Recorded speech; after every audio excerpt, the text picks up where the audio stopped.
Ta parole est une lampe à mes pieds, une lumière sur mon sentier. Psaume 119, verset 105. La méditation.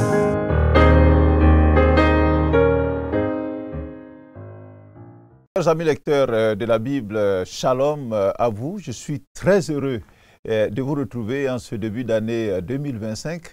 Vous êtes à votre émission journalière Méditons ensemble et je voudrais vous souhaiter une bonne et heureuse année 2025. Une année de lecture, de réflexion quotidienne sur la parole de Dieu telle que Josué, le chapitre 1, le verset 8 donc nous le dit, afin que le Seigneur vous comble de toutes ces bénédictions, les bénédictions qui sont attachées à la lecture et à la mise en pratique de sa parole. Bonne et heureuse année à toute l'équipe de Espérance Télévision qui nous accompagne, à commencer par son directeur et Madame Kragui qui conduit cette émission de Méditons ensemble et toute l'équipe. Que Dieu vous bénisse en cette année 2025. Le lecteur, le nouveau lecteur que vous avez, je suppose, si vous ne l'avez pas, courez rapidement donc dans les librairies chrétiennes. D'ailleurs, vous y trouverez le lecteur cadet pour les plus jeunes, 5 à 10-12 ans, le lecteur junior pour les adolescents, très riche. Allez-y vous le procurer pour vos enfants ou pour vous-même.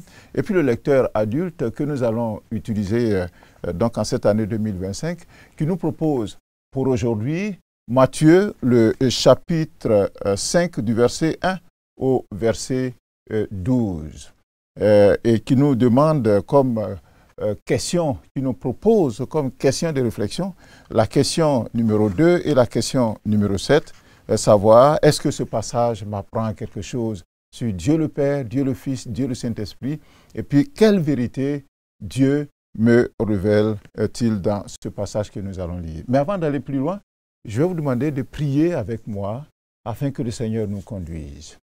Seigneur, merci pour cette opportunité que tu nous donnes de nous retrouver encore à tes pieds, dans ta parole. Instruis-nous au nom de Jésus-Christ. Amen. Alors avant de lire notre texte, je voudrais vous donner un aperçu de ce que nous avons vu avant. Parce que depuis le 1er janvier, nous lisons l'évangile selon Matthieu à partir du chapitre 3. Nous avons appris que Jésus est devenu adulte. Il a été baptisé donc par Jean dans le Jourdain. Ensuite, après qu'il eut jeûné 40 jours et 40 nuits, il a été tenté par le diable, mais sans jamais succomber aux ruses de ce dernier. Revenu en Galilée, Jésus a recruté des disciples, notamment Simon-Pierre, André, son frère, les deux frères Zébédée, c'est-à-dire Jacques et Jean. Et dès lors, son activité principale consista à parcourir toute la Galilée, enseignant dans les synagogues, prêchant la bonne nouvelle du royaume et guérissant toute maladie et toute infirmité parmi le peuple. On a vu ça dans Matthieu le chapitre 4. De la sorte, sa renommée se répandit dans toute la Syrie et on lui amenait tous ceux qui souffraient de maladies et de douleurs quelconques. Il guérissait les démoniaques, il guérissait ceux qui étaient lunatiques, les paralytiques, en tout cas, il guérissait tous ceux qui souffraient et qu'on lui amenait. Les foules, attirées par les guérisons que Jésus opérait et par la puissance de sa parole, il avait suivi de toutes les contrées d'alentour, notamment de la Décapole, c'est-à-dire les 10 villes qui sont autour donc de la mer de Galilée, et même venait de Jérusalem, de la Judée et au-delà du Jourdain pour l'écouter et puis voir ses miracles. Dans le texte de ce jour, que le lecteur de la Bible a intitulé « Éloge de la piété », nous allons lire une portion d'un long discours de Jésus au bord justement de ce lac de Génézareth qu'on appelle aussi la mer de Galilée. Ce discours qui occupe les chapitres 5, les chapitres 6 et les chapitres 7 du livre de Matthieu a été communément appelé soit Sermon sur la montagne, soit les béatitudes pour ce que nous allons lire, et il a été prononcé par le Seigneur Jésus au début de son ministère. Voilà, nous y sommes. Nous pouvons prendre nos Bibles, Matthieu, le chapitre 5, et nous allons lire de verset 1 au verset 12, dans la version Louis II. Nous faisons la lecture. Voyant la foule, Jésus monta sur la montagne et après qu'il se fut assis, ses disciples s'approchèrent de lui. Puis, ayant ouvert la bouche, il les enseigna et dit, « Heureux les pauvres en esprit, car le royaume des cieux est à eux.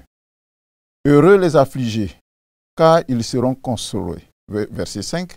« Heureux les débonnaires, car ils hériteront la terre. Heureux ceux qui ont faim et soif de la justice, car ils seront rassasiés. Heureux les miséricordieux, car ils obtiendront miséricorde. Heureux ceux qui ont le cœur pur, car ils verront Dieu. Heureux ceux qui procurent la paix, car ils seront appelés fils de Dieu. Heureux ceux qui sont persécutés pour la justice, car le royaume des cieux est à eux. Verset 11. Heureux serez-vous lorsqu'on vous outragera, lorsqu'on vous persécutera et qu'on dira faussement de vous toutes sortes de mal à cause de moi. Réjouissez-vous et soyez dans l'allégresse parce que votre récompense sera grande dans les cieux. Car c'est ainsi qu'on a persécuté les prophètes qui ont été avant vous. Amen.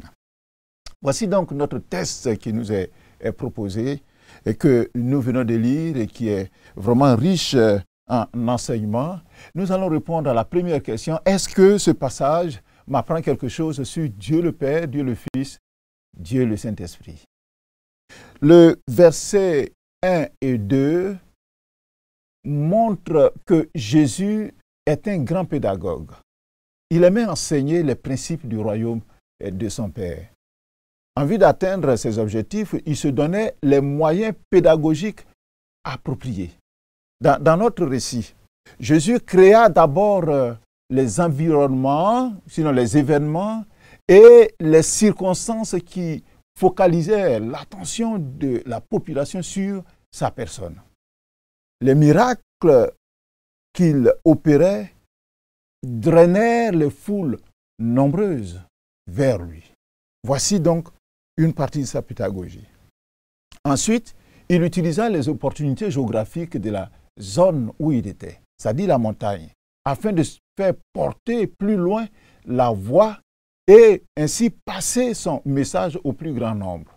On l'a vu au verset 1 que nous avons lu, que voyant la foule, Jésus monta sur la montagne.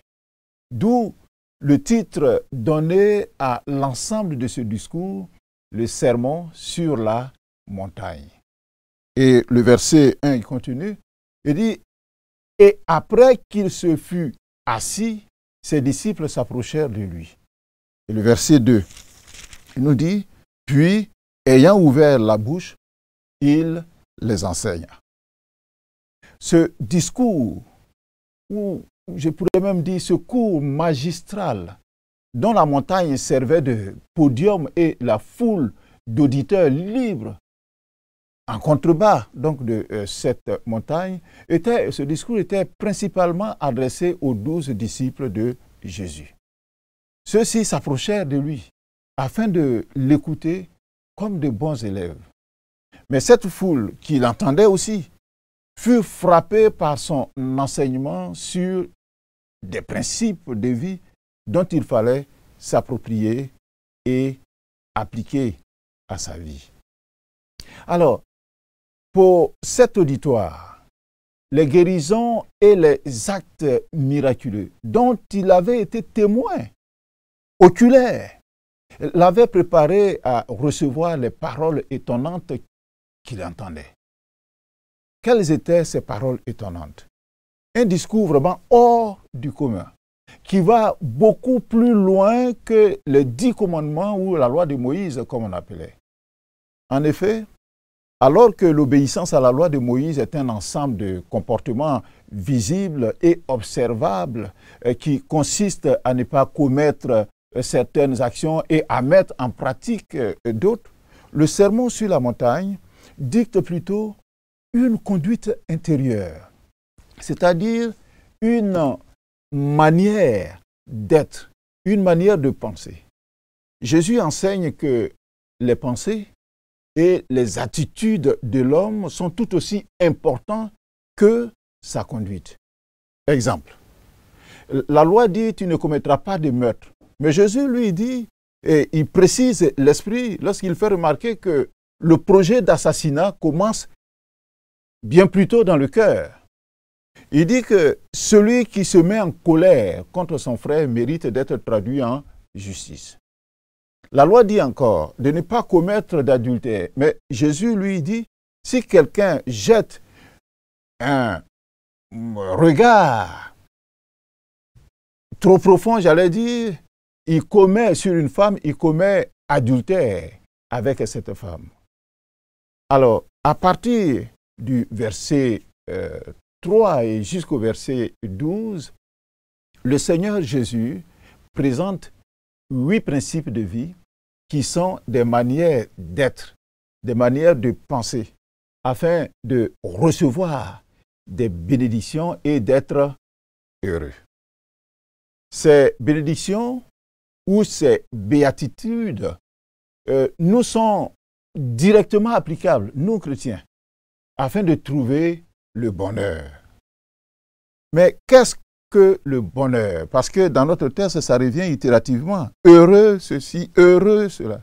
Qu'est-ce que le bonheur? Sinon, comment être heureux selon Jésus? L'on a tendance à croire que le bonheur est une chimère, c'est une illusion, ou alors qu'il se trouve dans l'aisance matérielle, que le bonheur se trouve dans les richesses, dans l'amusement, dans l'abondance, dans les loisirs et dans les choses donc semblables. Oh que non! Car bien des gens qui ont tout cela et que nous avons vus, bien souvent sont les plus malheureux et broient du noir dans leur vie. Ils ont toutes les richesses, mais ils sont malheureux. La Bible nous apprend que la vraie source de joie est en Dieu, car l'âme de l'homme a été faite pour Dieu, et c'est en Dieu seul qu'elle trouve son objet. C'est en Dieu seul que l'âme de l'homme peut se réaliser. Le croyant trouve sa joie dans les bienfaits de Dieu, c'est-à-dire dans le pardon de Dieu, les promesses de Dieu, sa présence dans sa vie. Mais surtout, il trouve sa joie dans l'amour de Jésus à travers le salut, le don du Saint-Esprit, l'espérance donc des choses éternelles qui sont en Jésus et la communion bien sûr fraternelle entre nous chrétiens quand nous nous retrouvons. Les joies du monde sont passagères, éphémères, tandis que la joie du Saint-Esprit, la joie du Seigneur demeure, même dans les moments les plus difficiles, car sa source est en Dieu. C'est donc là le résumé des 8 principes de vie mentionnés dans notre texte que je viens de vous faire, c'est-à-dire comment être heureux et qu'il faut appliquer donc à sa vie. Heureux. Ce mot signifie littéralement bienheureux. Ici, il décrit bien plus qu'une émotion passagère, superficielle. Jésus parle du bien-être que Dieu accorde à ses seuls fidèles. Le contraire du bonheur, c'est la douleur, c'est l'infortune, c'est l'inquiétude, c'est le malheur, c'est la peine, c'est le trouble, c'est l'angoisse. Alors, passons les principes du bonheur en revue et découvrons, en répondant toujours à la question numéro 7, les vérités que Dieu nous révèle afin que nous soyons bienheureux. Parce que c'est de ça qu'il s'agit. Comment être bienheureux? Et nous revenons à notre test. Le verset 3 dit que pour être bienheureux, 1, il faut être pauvre en esprit. Il s'agit d'une humilité profonde qui conduit à reconnaître la ruine spirituelle de l'individu en dehors de Dieu. C'est-à-dire l'état de désespoir et de perdition en dehors de la grâce divine. Le pauvre en esprit, il pleure sur sa culpabilité afin d'obtenir miséricorde, c'est-à-dire afin d'obtenir pardon auprès de Dieu. Et il a soif d'un Rédempteur, il a soif d'un Sauveur, d'un Libérateur. Le royaume de la grâce et de la gloire est pour une telle personne qui a soif, qui est pauvre donc en esprit. Car pour s'être humilié devant Dieu, il a obtenu le pardon de Dieu par le Christ Jésus. Le deuxième principe que le Seigneur Jésus-Christ nous enseigne ici se trouve au verset 4. Il dit, heureux les affligés. Les affligés, c'est qui? C'est ceux qui sont en train de pleurer. Il s'agit des pleurs dus à l'affliction ressentie à cause du péché. Cette tristesse divine a pour fruit la repentance qui conduit au salut. Lorsque le péché est confessé et que la décision est prise de ne plus vivre dans le mal, alors la joie du salut obtenue en Jésus apporte donc la consolation. On est consolé. Et celui qui pleurait, il est consolé. Son état change. Alors, chers téléspectateurs, as-tu un jour connu l'affliction que produit le péché au point d'en pleurer? Si oui, c'est une bonne chose. Sinon, il faut regarder en soi, considérer sa vie et considérer ses voies. Troisième principe que le Seigneur nous enseigne se trouve donc au verset 5. Il dit qu'il faut être débonnaire, c'est-à-dire plein de douceur. Les doux, les débonnaires sont ceux qui se soumettent en toute quiétude à Dieu. Ils peuvent supporter l'insulte, ils restent silencieux. Ou ils répliquent par une réponse pleine de douceur. Personnellement, j'ai été séduit et encouragé à la foi chrétienne par la douceur d'un aîné. Alors qu'il était assez fort en stature pour se défendre, s'il le fallait, il répondait aux provocations par un sourire et puis une indifférence paisible. Et ça m'a frappé. Il cherchait toujours la conciliation. Un débonnaire n'est pas un lâche ou un craintif. Non. Seulement, il ne se sert pas de sa force pour imposer sa volonté ou pour parvenir donc à ses fins. Il utilise son énergie pour accomplir la volonté de Dieu. Alors, quatrième principe que le Seigneur nous enseigne se trouve au verset 6. Il dit qu'il faut avoir faim et soif de la justice de Dieu. Je vais peut-être m'étendre un peu sur ce principe-là, avoir faim et soif de la justice. Il y a plusieurs motifs de faim et de soif. Lucifer, qui était un ange, il a eu faim et soif de puissance. Il a voulu être comme Dieu et monter aux cieux, nous dit Ésaïe le chapitre 14. Alors, il est devenu le diable, ennemi de Dieu, et il finira dans l'enfer préparé pour lui et pour les anges. Ça, c'est une mauvaise faim, une mauvaise soif. Nebuchadnezzar, nous avons lu son histoire récemment. a eu faim et soif de grandeur, de gloire.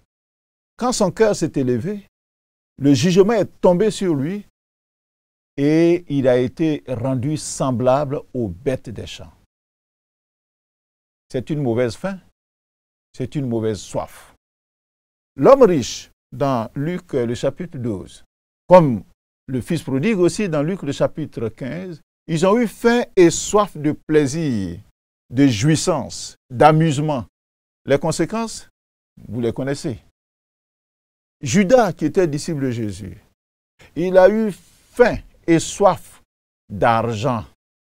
Et Jésus dit de lui d'ailleurs qu'il aurait été bon pour cet homme-là qu'il ne soit pas né, dans Matthieu le chapitre 26. La faim et la soif dont il s'agit ici, dans notre texte, sont comparables à celles de quelqu'un qui souffre d'une grande famine.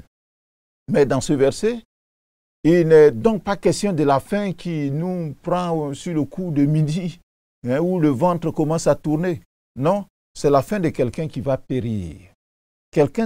La faim de quelqu'un qui sait que tout est perdu. Il n'y a pas d'espoir. Il va à la mort. Pourquoi? Parce qu'il a péché. Or, le péché disqualifie l'homme et l'éloigne de Dieu. Car son salaire, c'est-à-dire le salaire du péché, c'est la mort, nous dit Romains le chapitre 6. Mais la justice réconcilie l'homme avec son Créateur.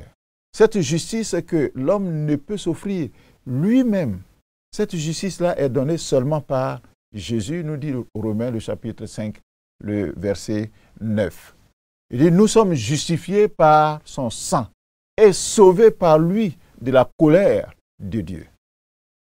Ainsi, bienheureux est celui qui a faim et soif d'être sauvé, d'obtenir la justice que Dieu seul peut lui donner par la foi en Jésus.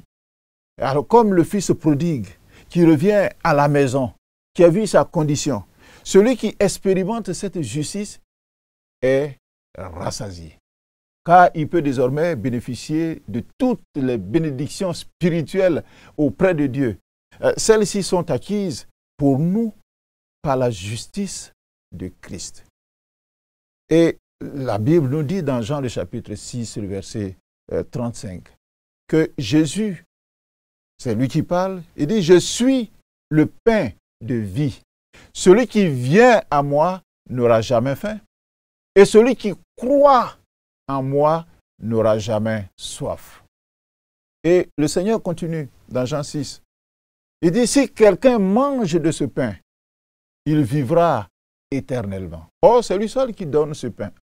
Et dans Jean, le chapitre 7, et tout est concentré là, il dit « Celui qui croit en moi, des fleuves d'eau vive couleront dans son sein. » Et il disait d'ailleurs à la femme samaritaine, « L'eau que je te donnerai deviendra en toi une source d'eau qui jaillira jusque dans la vie éternelle. » Alors, chers téléspectateurs, as-tu faim et soif de la justice, au point de te sentir malheureux et perdu, désespéré?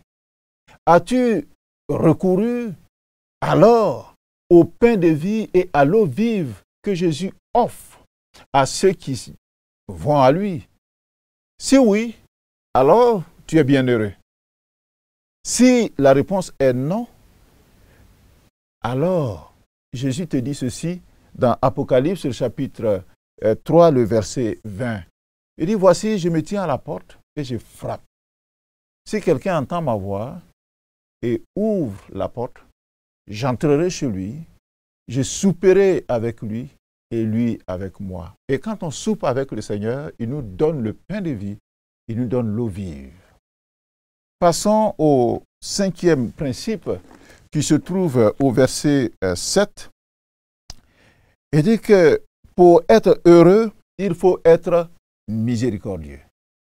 La miséricorde est le sentiment de compassion que l'on éprouve envers celui qui se trouve dans la difficulté. Ce sentiment d'empathie se traduit en actes pour venir en aide aux malheureux, sur le plan physique, ou bien sur le plan matériel, ou sur le plan spirituel, comme Jésus lui-même l'a fait.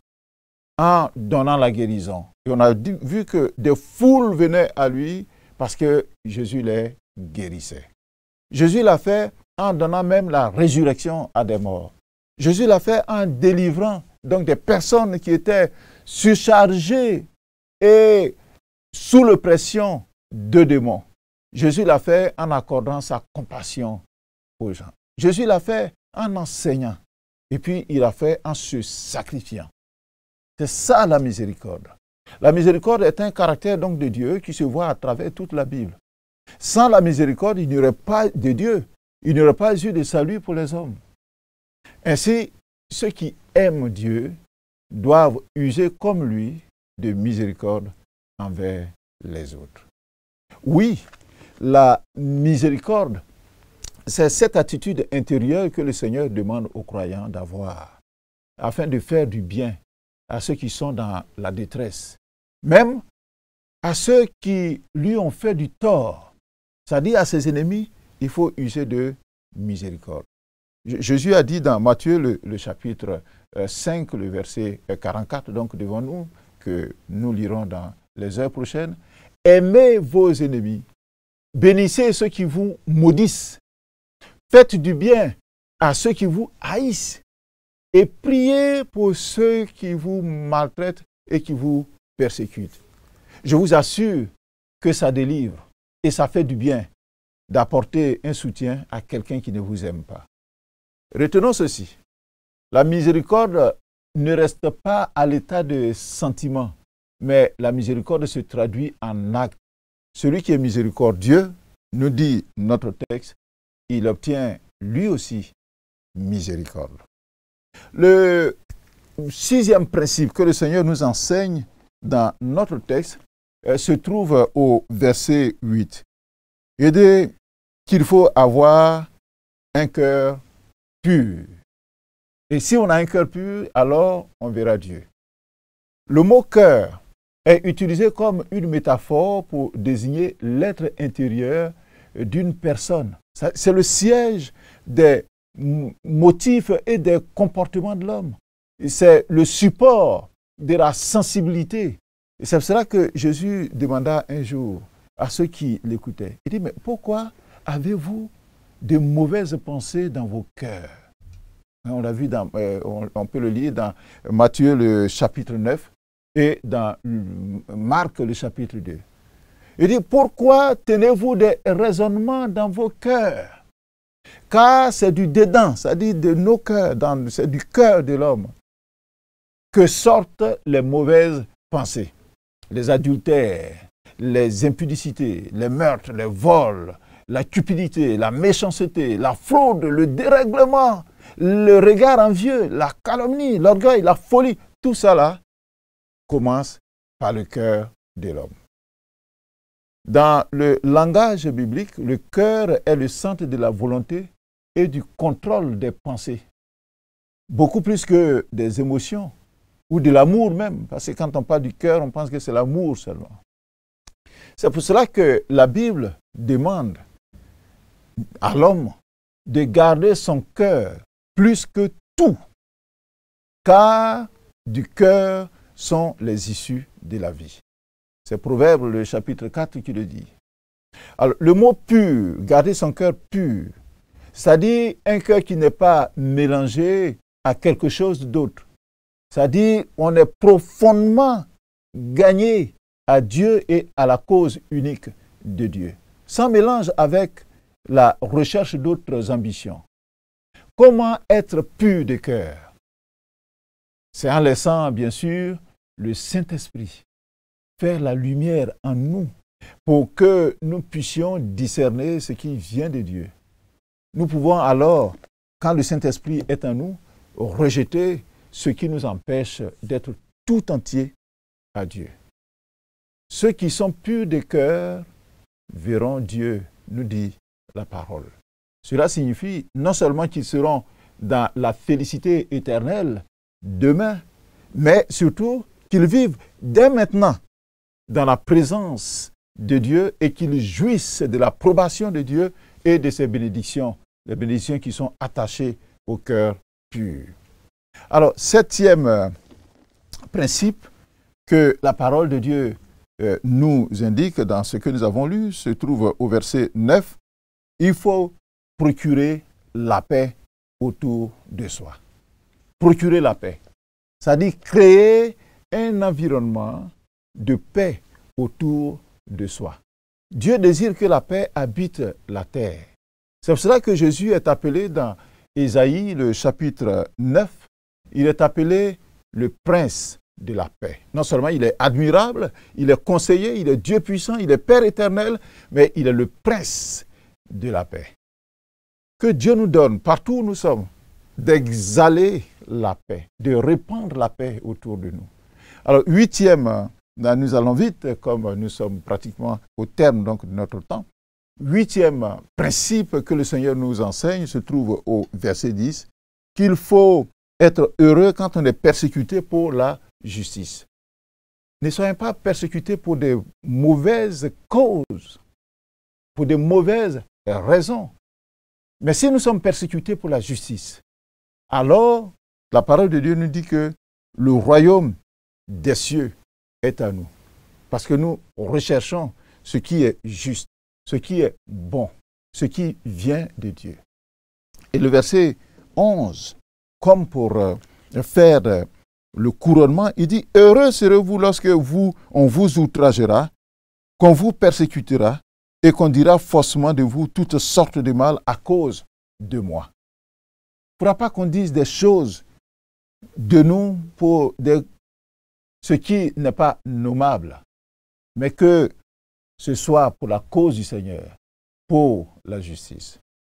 Alors, en résumé, pour ce que nous venons de lire, c'est-à-dire les vérités que nous venons de lire, la vérité que je retiens de ce texte, c'est que le bonheur n'est pas une chimère, ce n'est pas une illusion, c'est une réalité.